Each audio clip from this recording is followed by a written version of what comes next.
hotel world. This your brother, Matthew Daniels, aka M. Pooh, aka The Chosen Few, aka The Real Bookworm. I'm not a bookworm, I'm the real bookworm. Make sure you get it right. And as always, world, may your name live on forever and may your memory never die. Hotel. Today, we're going to be talking about somebody who is quite often referred to as the father of the Underground Railroad. Now, I know a lot of times when we hear about the Underground Railroad, we automatically think about the powerhouse of African American history, the great warrior queen, Sister Harriet Tubman. And you should think about Harriet Tubman whenever you think about the Underground Railroad. But what I want to do today is I want to highlight an individual that you may not be familiar with. And this man's name is William Steele. Now, William is an African-American abolitionist who was based in Philadelphia, Pennsylvania. He was a conductor on the Underground Railroad. He was a businessman. He was a writer. He was a historian, and he was a civil rights activist. Now, William Steele was born in around October the 7th, 1821. And he died July 14th, 1902. Now, the thing about William Steele is he was born free, but both of his parents were former slaves. His father bought his freedom in 1798, and his mother, Charity, she escaped twice from Maryland. The first time she escaped with a few of her children. William Steele was not born yet, but she escaped with a few of her children, about 4 of them. She was recaptured, and her and her children were re-enslaved. She was enslaved for a period of time, but that warrior spirit did not leave her, and she eventually escaped again. And this time when she escaped, she was able to reunite with her husband, and they eventually had about 14 more children as free individuals. And the youngest of all of their children was the father of the Underground Railroad, the powerhouse who we are talking about today, the ancestor William Steele. Now, the thing about this, now check this out, family. When his mother, Charity, escaped the second time, 2 of her eldest sons she was not able to bring with her. So they remained enslaved. And what happened was one of those individuals, after they were sold off to another plantation, one of William Steele's older brothers, he was whipped to death. Unfortunately, he was whipped to death on another plantation. But his other brother, he just had that spirit, that warrior spirit inside of him. That desire to be free was just in this bloodline of people. At the age of 50, he escaped to freedom with his wife and his children. And since at this time, William Steele was a major component of the Underground Railroad, he ran into his brother when his brother escaped to freedom. Now, he did not realize that this was his brother at first, but when the individual, his name was Peter, when Peter began to tell him about his past and tell him about his story, William Steele was like, wait a minute, this is the same exact story that my mother has told me. And so they realized that they were brothers. And after 42 years, Peter was reunited with his mother because William Steele took him to meet his mother. And it is just a powerful, powerful story about how that played out. Now, one thing else I want you to understand about the quote unquote father of the Underground Railroad, he helped free about 800 slaves. He helped about 800 African Americans escape to freedom. We can never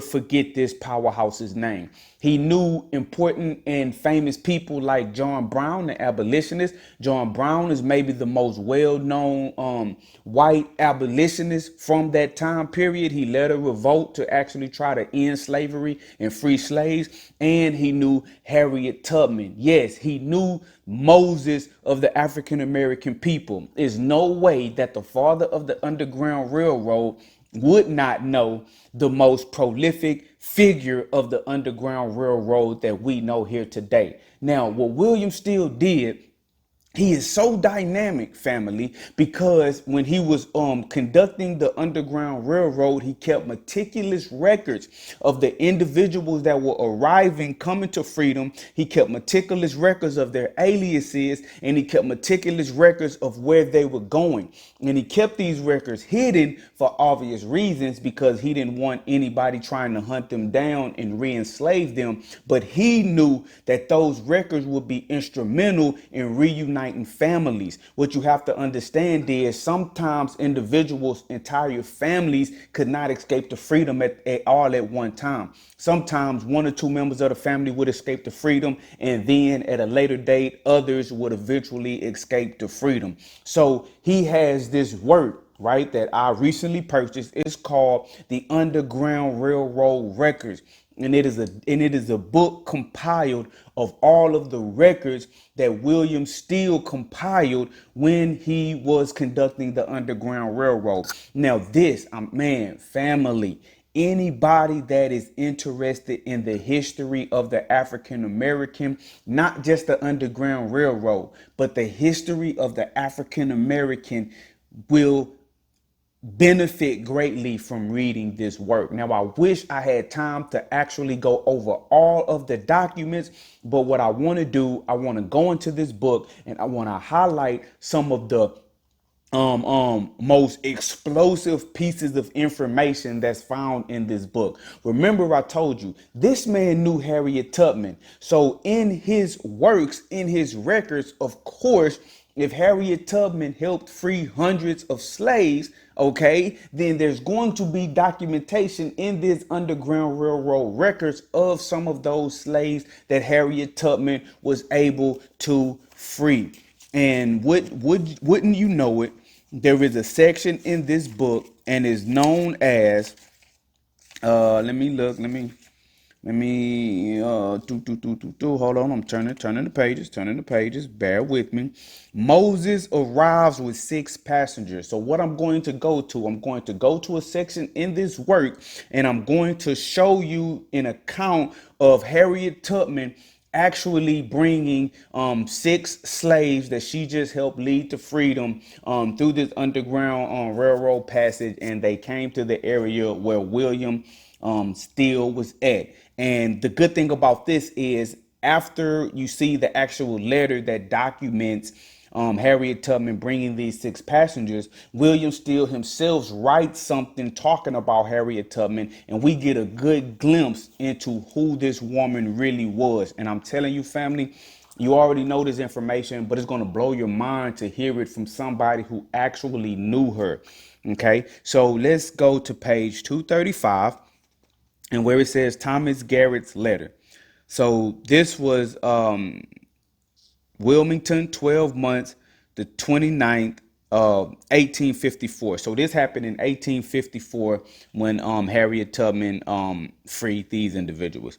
Esteemed friend J. Miller Mickham, we made arrangements last night and sent away Harriet Tubman with 6 men and 1 woman to Allen Agnew's to be forwarded across the country to the city.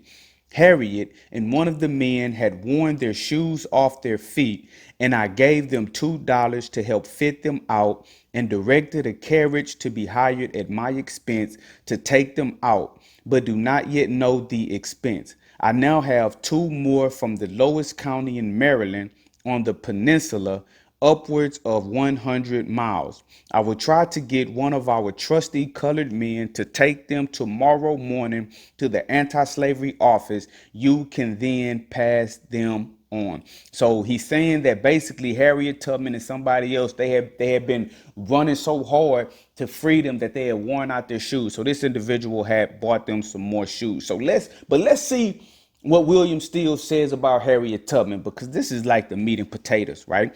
He says, Harriet Tubman had been their Moses, the Moses to the African American people, but not in the sense that Andrew Johnson was the Moses of the colored people. She had faithfully gone down into Egypt and had delivered these 6 bondmen by her own heroism. Harriet was a woman of no pretensions. Indeed, a more ordinary specimen of humanity could hardly be found among the most unfortunate looking farm hands of the South. So he was saying it's nobody like Harriet. He goes right into it and he says she is the Moses of the people. And unlike Andrew Johnson, who may be able to send troops to go do this and do that, he said that she was going to free people with her own hand. She was putting herself in harm's way for her people. She had that warrior spirit. And he said that her humanity, right? Her heroism, her courage, there was none like the great Harriet Tubman. He goes on to say, yet in point of courage, shrewdness, and disinterested exertions to rescue her fellow men by making personal visits to Maryland among the slaves, she was without her equal. So in matters of courage, nobody, no man, no woman, no African American, no European, nobody had the courage of this woman, Harriet Tubman. Her success was wonderful. Time and again, she made successful visits to Maryland on the Underground Railroad and would be absent for weeks at a time, running daily risks while making preparations for herself and passengers. Great fears were entertained for her safety, but she seemed wholly devoid of personal fear. So they say time and time again, even after she went back into the belly of the beast to help free some of her brothers and sisters, when she made it to freedom, she immediately went right back into harm's way. And everybody was always concerned for her freedom. But this guy, William Steele, the father of the Underground Railroad, he's telling us that Harriet Tubman, she was not worried about it. She wasn't afraid for herself. Everybody else was afraid for her, but she had an unflinching, unwavering type of attitude about her. Man, you just got to just imagine that, man. Knowing that she could be killed for what she doing, she showed no sign of fear. The people that was staying in a safe spot, watching her risk her life, they had more fear for her than she had for herself. It says, the idea of being captured by slave hunters or slaveholders seemed never to enter her mind. She never worried about what they were going to do to her. The mighty warrior princess Harriet Tubman, the warrior queen Harriet Tubman. She was apparently proof against all adversaries. While she thus manifested such utter personal indifference, she was much more watchful with regard to those she was piloting. Half of her time, she had the appearance of one asleep and would actually sit down by the roadside and go fast asleep when on her errands of mercy through the South. Yet she would not suffice one of her party to whimper once about giving out and going back, however wearied they might be from hard travel day or night. She had a very short and pointed rule of law of her own, which implied death to any who talked of giving out and going back. So basically, listen. This the warrior queen Harriet Tubman. When she would go in and she would gather slaves that wanted to be led to freedom, while she was leading them to freedom, she threatened anybody with death if they decided to turn back. Just imagine that now. She said, okay, if you want to take this journey with me, either we gonna make it to freedom or we gonna die. It ain't no going back. Right? She had it on her mind. It ain't no going back to slavery. It's not no being enslaved again. It's not no being captured and whipped and beat. It's death. It's freedom or death. Give me liberty or give me death. She embodied that. She is the real give me liberty or give me death. And she was so square business. She was so much of a warrior that she told anybody that was on the escape path with her that if you even talk about returning back to slavery after you have got on this journey of freedom with me, then death will meet you. She let them know, I'll kill you right here. I'll kill you right here and now before I let you go back into slavery. You never should have got on this path with me in the first place. He says, thus, in an emergency, she would give all to understand that times were very critical and therefore no foolishness would be indulged in on the road. So she told them, listen, this is critical what we're doing. This is crucial. This is life or death. No foolishness will be tolerated. No games will be tolerated. No fear will be tolerated. No whining will be tolerated. No crying will be tolerated. No wanting to go back. You can't, there is no turning around. It's give me liberty or give me death. Either we make it to freedom or we die. And you won't cry, you won't complain. She had to be, think about it. She knew, this a woman, man. This a woman. She knew that she had to be strong enough for the whole group. She had to be strong enough for the whole group. And she was strong enough. And that's why her name can never be forgotten.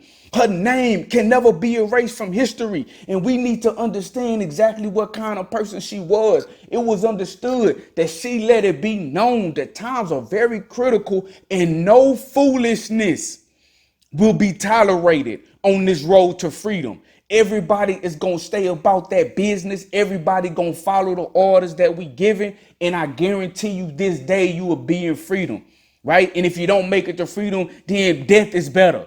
We'll rather die than go back to slavery. And that's the attitude that the African American had to adopt. Because if you're not willing to die for your freedom, you will never get it.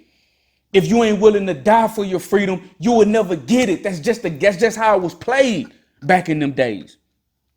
He goes on to say that several who were rather weak-kneed and faint-hearted were greatly invigorated by Harriet's blunt and positive manner and threat of extreme measures. There could be no doubt. So even the ones that were scared, even the ones that was weak-kneed, even the ones that were afraid, she was so brave, right? She was so fearless. Right? She was such a commander. She was such a leader. She was such a warrior that she gave them the strength to carry on. She gave them the strength to reach their freedom because of her personality, because of her attitude, because of her fearless stare.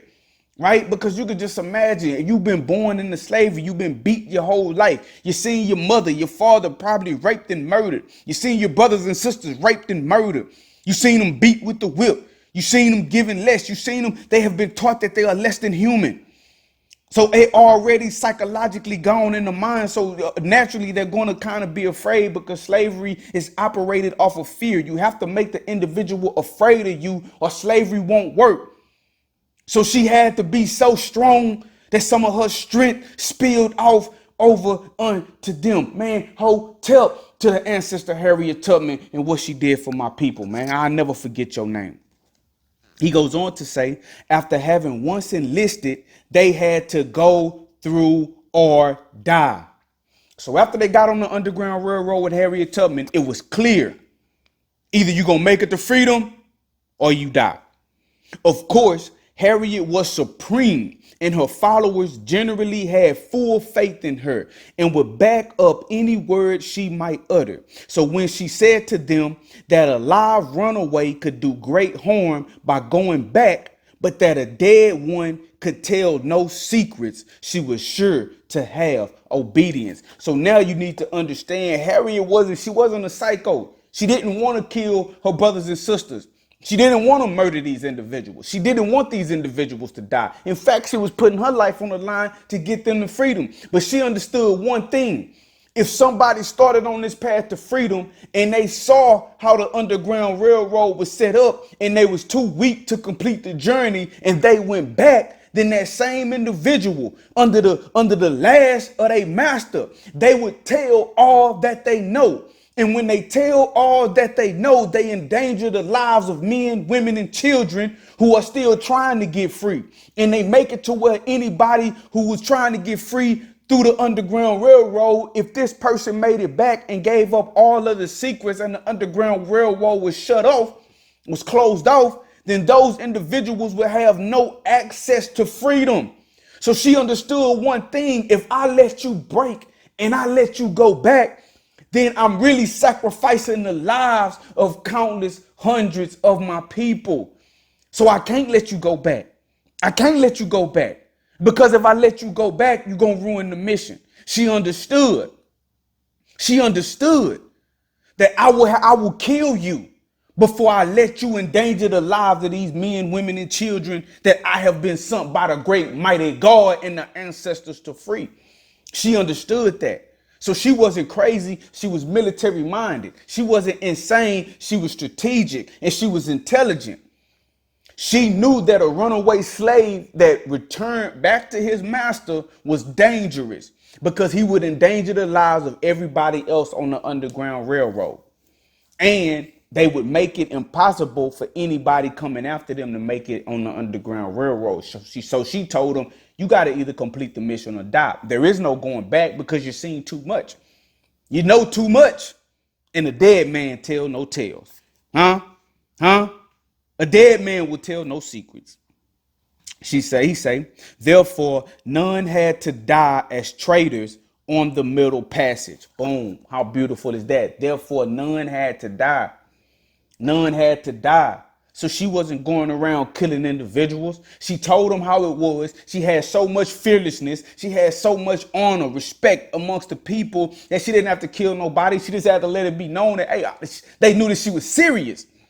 When she let them know that she was serious, look, I'll kill you before I let you go back into slavery. I'll kill you before I let you give up on yourself.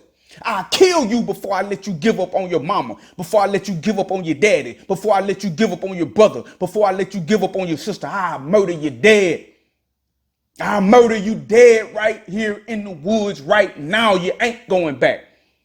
And that was enough to give them the strength that they needed to make it to freedom. And I bet you $1 million that I don't even have. I bet you $1 million that I don't even have. Every slave that she helped get to freedom, I bet you money, man. I bet you money. They thanked her. They thanked her. They thanked her for telling them that she would kill them if they tried to go back. Because once you get a taste of freedom, once they got a taste of freedom, they realized, hey, you know what? There is no going back to slavery after this. Once you done tasted the sweet nectar of liberty, you can't go into bondage no more. You feel me? So she knew what she was doing and it worked. So no one had to die as a traitor under the great. And that just make her legacy even more wonderful, man. Even more wonderful, the warrior queen, Harriet Tubman. It is obvious enough, however, that her success in going into Maryland as she did was attributable to her adventurous spirit and utter disregard of consequences. Her like, it is probable, was never known before or since. On examining the 6 passengers who came by this arrival, they were thus recorded. And so then it goes into talking about the 6 individuals that she freed on that particular journey. But I want you to notice what he said. He says that she had complete disregard for any consequences. She had already made up in her mind. Either I'm going to enjoy this freedom or you just going to kill me. You know, she wasn't afraid of death. You know, once you lose the fear of death, then you are truly free.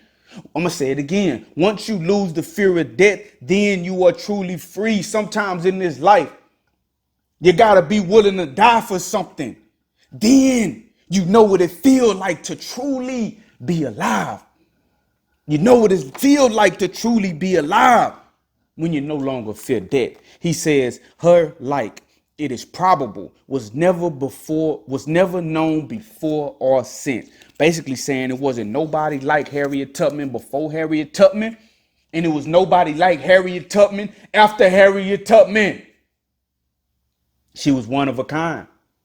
She was one of a kind, and she was divinely sent by her ancestors to do exactly what she did. That wasn't no fly by night happenstance. She was born to be Harriet Tubman.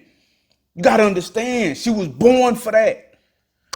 She was born to play the role of a freedom fighter for our people. She was born to be who she was. Right?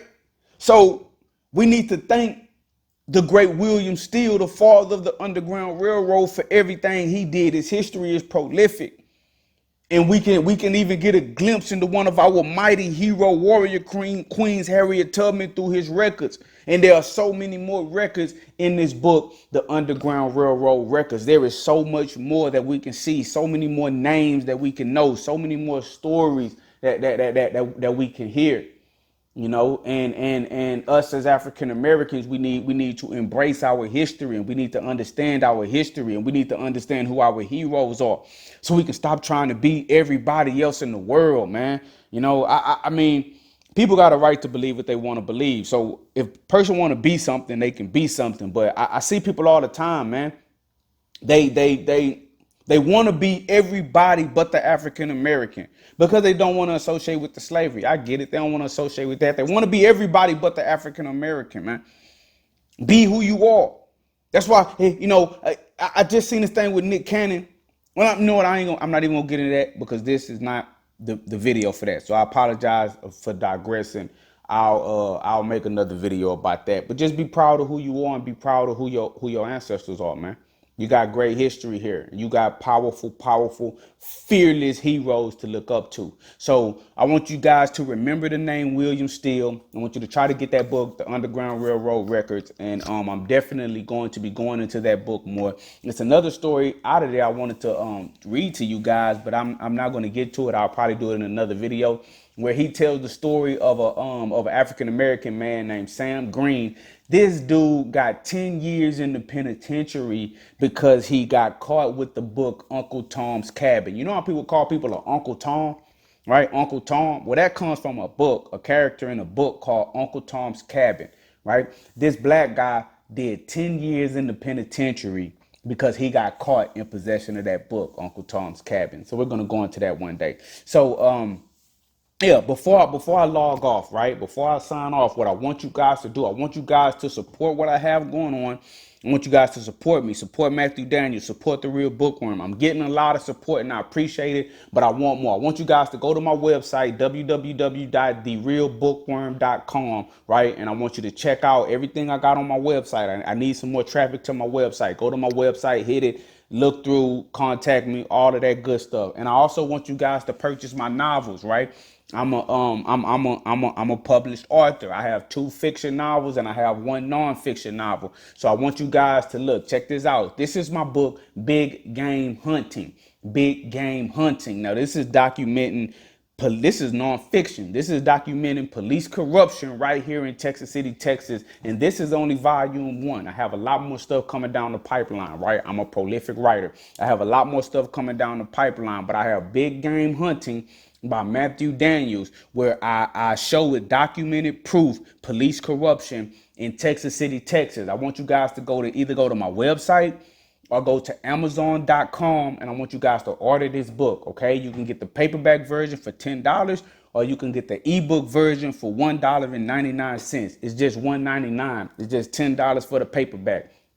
Please show your support. I would greatly appreciate it. Also, I want you, while you're on Amazon or while you're on my at my website, I want you guys to purchase my book, Suicide Note. Now, this is a fiction novel. Now, this fiction novel is about a young man named AB. He's from Dickinson, Texas, and he's a drug dealer, but he's trying to hustle his way out of the streets. So him and his best friend, a man named Steele, right? AB and Steele, they're hustling in a part of Dickinson, Texas that they shouldn't be hustling in. So while AB isn't around one day, his friend gets jumped by some drug dealers in that area and they leave him for dead. And so AB, when he finds him left for dead, he vows to get revenge for his friend. And in trying to get revenge for his friend, he's also trying to make enough money to get himself out of the streets. But in trying to get revenge, he makes a lot more enemies. And so the more enemies he makes, the more dirt he has to do. The more dirt he has to do, the deeper into the street life he gets, and the farther and farther and farther away he gets from his goal of making it out of the hood. And so this is his suicide note. It's almost like his last will and testament, the things that led up to him eventually losing his life. So I want you guys to get that book as well, right? I want you guys to get that book as well. You can get the paperback version for $15, or you can get the ebook version for 99 cents. 99 cents, man. Everybody got $1. Just order that, support what I got going on. My third novel that I have out right now is called Thicker Than Water. Now, this book is set in Texas City, Texas. Now, this is like a mystery thriller detective type of book. Okay, so what basically happens in this book, you have 2 major gangs in Texas City. One is called the South Lane Villains and one is called the Dramacide Hooligans. Now, these 2 gangs have had a truce for several years, and there hasn't been too much violence on the streets of Texas City. But for some reason, one of the gangs decides to break the truce and murders somebody that they shouldn't murder. And so when that individual is murdered, the other gang retaliates, and it begins a tit for tat, and it becomes a bloodbath on the streets of Texas City. So you have the main detective in the book, a man named Detective Derrick Rose. and you have a rookie officer named Officer Sierra Martin. They are on the case. Derrick Rose, he is the detective that is investigating the first murder, and so they have to unravel why this guy was killed, why was the truce broken, who broke the truce. And so they're trying to figure out who are these hitmen, who are these killers that is doing most of these murders for both gangs, and why are they doing it? Because they figure if they can catch the killers and if they can figure out why this gang war started, then they can stop the gang war and bring safety and security back to the streets of Texas City. So it's like a race against the clock to stop this gang war before it gets out of hand and before too much blood spills on the streets of Texas City. So I want you guys to get Thicker Than Water by Matthew Daniels. You can get the paperback on my website, therealbookworm.com, or you can get it on Amazon.com, right? And Thicker Than Water is $17 for the paperback and it's 99 cents for the ebook version. I would appreciate it if you guys get all of my work so you can just have the total collection of Matthew Daniels, aka The Real Bookworm. But if one of those really just sounds good to you, you can just get that one and then get the other ones later. But I really would like the support. So this your brother, Matthew Daniels, aka Pooh, aka The Chosen Few, aka The Real Bookworm. I'm not a bookworm, world. I'm the real bookworm. Make sure you get it right. And as always, may your name live on forever and may your memory never die. Hotep, peace, I'm out.